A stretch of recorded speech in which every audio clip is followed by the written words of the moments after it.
Sahabat komunikan, tentunya di dalam realita sehari-hari, terkadang ada beberapa faktor yang menyebabkan kita mudah tersulut emosi. Dan tentunya ketika kita tersulut emosi, ini semua mempengaruhi bagaimana kita berkomunikasi, bagaimana kita berinteraksi. Dan tentunya ketika kita berinteraksi atau berkomunikasi dalam keadaan tersulut emosi, bisa jadi itu di luar kendali. Yang kita pikirkan bahkan tidak merasa kita inginnya berbicara dengan kasar. Kita inginnya berbicara dengan intonasi yang sangat tinggi, dengan kecepatan yang luar biasa, dan inginnya tidak ingin dipotong sama sekali. Tentunya hal ini sebenarnya amat menyengsarakan diri sendiri. Kenapa? Ketika kita dalam keadaan demikian, sebetulnya apa yang kita dapatkan?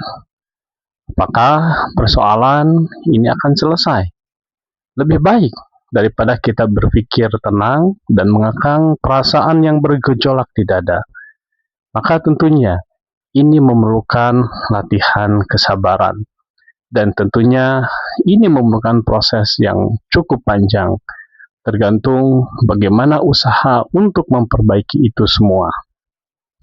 Sahabat komunikan, ketika seseorang berpikir jernih, ketika hatinya mutmainah, maka ini semua akan berpengaruh bagaimana dia berbicara, bagaimana mengatur kalimat-kalimat, bagaimana gerakan nonverbalnya ikut menguatkan pesan yang disampaikan. Dan tentunya komunikasi nonverbal yang dilakukan ketika pikirannya jernih, hatinya tenang, ini semua akan berdampak positif.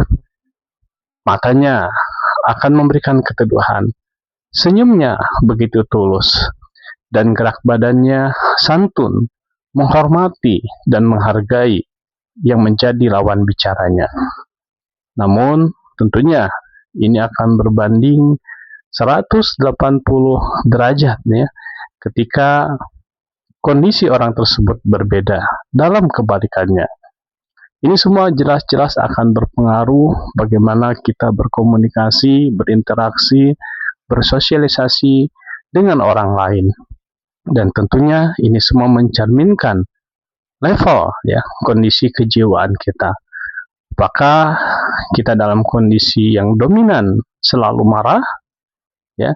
Apakah kondisi kejiwaan kita dominan orang yang kadang marah, kadang tenang, yang labil? Ataukah juga kita adalah dalam kondisi kejiwaan yang dominan tenang? Maka ketika seseorang berada di level kejiwaan yang penuh amarah, sedikit saja persoalan yang menyinggung hatinya, perasaannya, itu langsung tersulut emosi. Maka tentunya hari demi hari ini akan diliputi oleh kemarahan. Hari demi hari akan diliputi oleh emosi. Dan tentunya ini berdampak negatif bukan hanya pada dirinya sendiri, namun juga kepada orang-orang di sekelilingnya. Namun orang yang bersangkutan tidak merasa bahwa itu merugikan dirinya sendiri. Hatinya akan terbiasa dengan hal-hal yang negatif. Dan ini semua akan membentuk kepribadian yang menetap dengan pribadi yang kasar, keras, dan tidak punya kepekaan sosial sama sekali.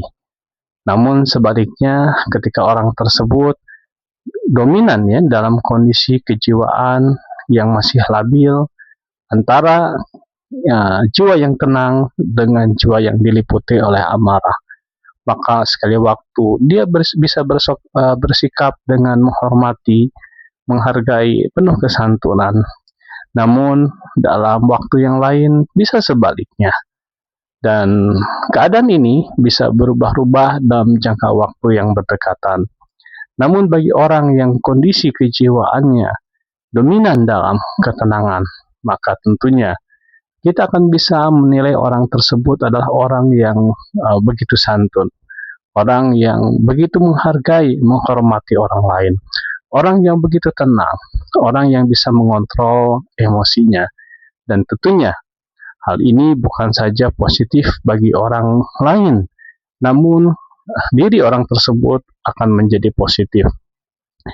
Kebiasaan, sikap yang terus dilakukan dalam waktu yang lama, ini akan mengkristal menjadi nilai dirinya, menjadi konsep dirinya.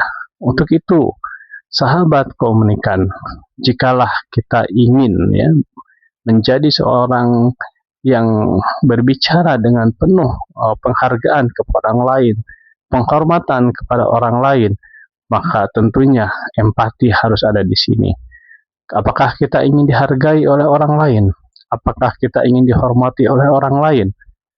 Tentunya kita ingin diberikan penilaian dan penghargaan yang positif dari orang-orang sekeliling kita. Apakah kita merasa tidak enak jika diperlakukan sebaliknya? Demikian juga dengan orang lain.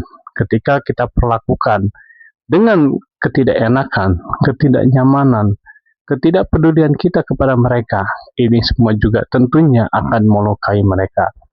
Semakin banyak kita menyebarkan pesan-pesan negatif, baik itu melalui kata-kata ataupun pesan nonverbal, maka itu semua akan membawa hal-hal yang negatif, bukan hanya untuk kehidupan kita saat ini saja, namun juga kita berinvestasi terhadap hal yang negatif untuk masa depan kita.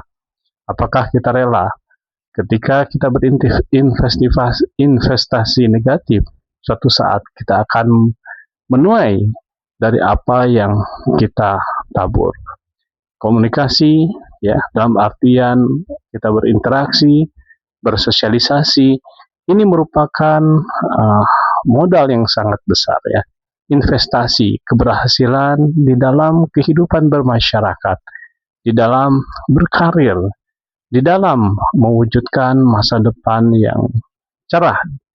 Dan tentunya kita tidak akan berhasil tanpa dukungan dari orang-orang terbaik di sekeliling kita. Kita tidak akan bisa berkembang jika kita tidak didukung oleh orang-orang yang mempunyai potensi-potensi positif yang tentunya dengan sukarela mereka mentransformasikan ke dalam diri kita. Untuk itu, sahabat komunikan, ketika emosi memuncak, maka tentunya kita harus mulai mengekang emosi tersebut. Tentunya tidak dengan sekaligus, karena ini perlu perjuangan yang ekstra. Namun minimal kita menyadari bahwa itu adalah perkara yang akan membawa akibat negatif. Ketenangan, kejernihan pikiran yang didominasi dari hati yang kita kelola dengan baik, ini semua akan memancarkan di dalam aura kepribadian kita. Pandangan kita, lisan kita, gerak-gerik, semuanya akan mencerminkan hal yang positif dari kondisi kejiwaan kita.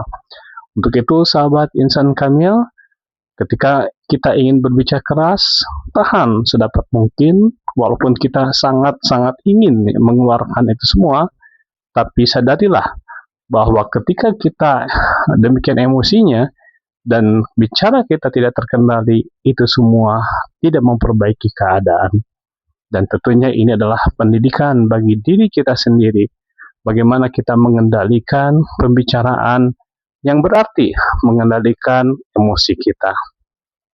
Terus-menerus berproses tiada henti, sehingga kondisi kejiwaan yang dominan amarah bisa kepada kondisi kejiwaan yang bisa jadi sekali waktu tenang, sekali waktu amarah, dan kita tingkatkan terus-menerus sehingga mencapai level dominan ketenangan.